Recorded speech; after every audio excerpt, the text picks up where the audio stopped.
ये विचारधारा सच्चाई को लेकर लड़ रहे हैं। ये विचारधारा हम कहते हैं, हम आदिवासी समाज में पैदा हुए हैं, मेरा पहला फर्ज बनता है कि मैं मेरे परिवार के लिए, मेरे समाज के लिए बात रखूं। साथ ही क्षेत्र के अंदर हमारे एसटी समुदाय के भाई हैं,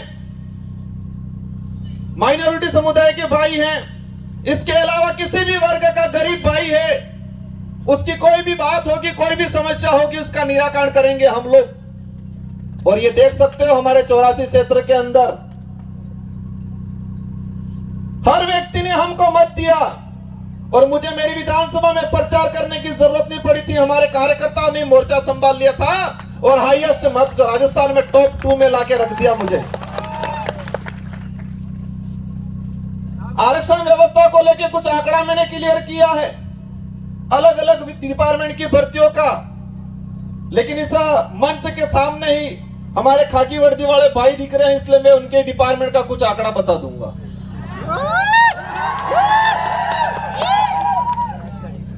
मैंने एक लेटर लिखा था 2020 में कि अनुसूचित क्षेत्र के अंदर आरक्षण व्यवस्था को लेकर 2013 के अंदर जो अधिसूचना जारी की है वो इस क्षेत्र के लिए काला कानून है, ये वर्ड यूज किया था मैंने अनुसूचित क्षेत्र के 1700 सरपंचों को पत्र लिखा था, सारे एमएलए एमपी को पत्र लिखा था, पूर्व एमएलए प्रधान को पत्र लिखा था। मैंने 2000 के करीब लेटर लिखे थे और उस लेटर में हेडिंग लिखी थी कि 2013 की अधिसूचना आदिवासी समुदाय के लिए काला कानून है, ये वर्ड यूज किया था मैंने। और उसी वर्ड को मैं आज एक्सप्लेन करना चाहूंगा, मैंने क्यों बोला था। ये समय का अभाव है, मैं शॉर्टकट निपटूंगा। हमारे साथ जो अन्याय हुआ है, हमारे साथ जो धोखा हुआ है, हमारे युवाओं की भावनाओं के साथ खिलवाड़ हुआ है, वो सभी गांठ बांध के रखना है, वो गुस्सा अंदर समाहित करके रखना है। और जब लोकतंत्र में एक अवसर आता है हर 5 साल में, उस दिन ये बदला एक साथ लेना है और उनका रगड़ा निकालना है। 2013 की अधिसूचना हुई पुलिस डिपार्टमेंट की भर्ती 2013, 2016 और 2018, 3 भर्तियों के अंदर 2312 कुल पद आए। मैं ये आज इसलिए कहना चाह रहा हूं कि इन्हीं कमल कांग्रेस के नेताओं ने, और मुख्य रूप से 2013 में जो मंत्री थे, वर्तमान विधायक थे, जो ईडी के डर से आज भाजपा में चले गए, उनके ही कर कमलों से यह लागू किया गया था। अब इसमें क्या है प्रावधान? इन 3 भर्तियों की बात करें, कांस्टेबल भर्ती 2312 कुल पद आए। प्रावधान यह किया गया 45% एसटी को, 5% एससी को और 50% ओपन कैटेगरी को दे दिया जाएगा। मतलब ओपन कैटेगरी में कोई भी जा सकता है, एससी का व्यक्ति जा सकता है, एसटी का व्यक्ति जा सकता है। ये बात बोली उन लोगों ने, लेकिन आंकड़ा क्या आता है? मैं ऑल ओवर अगर बात करूं, एसटी को मिले 828, 2312 में से एसटी को मिले 828 और वो 35% पद मिले, 45% पूरा नहीं मिला। वही बात करें ओपन कैटेगरी के जो पद आए 1156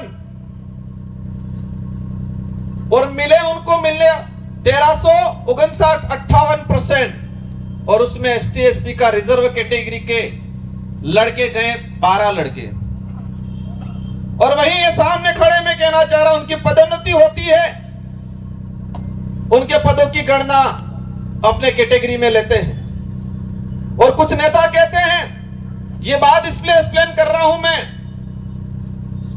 हर व्यक्ति को अपना हक मांगने का अधिकार है। एक बाप के अगर 4 बेटे हैं, 3 बेटों के साथ अन्याय होता है और एक बेटा ही सारी जमीन लेके खड़ा खाता है, तो क्या 3 बेटे आवाज नहीं उठाएंगे? तो इस क्षेत्र में हमारा अन्य समाज का व्यक्ति रहता है, उनसे भी कोई दुश्मनी नहीं है, उनकी भी वाजिब मांग को हम रखेंगे।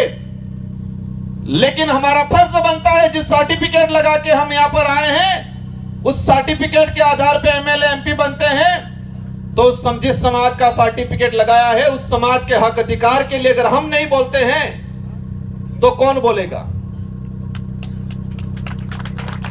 इस आधार पे इन पुलिस भर्ती का अगर देखा जाए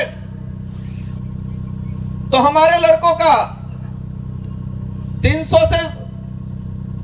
300 पद के आसपास नुकसान हुआ।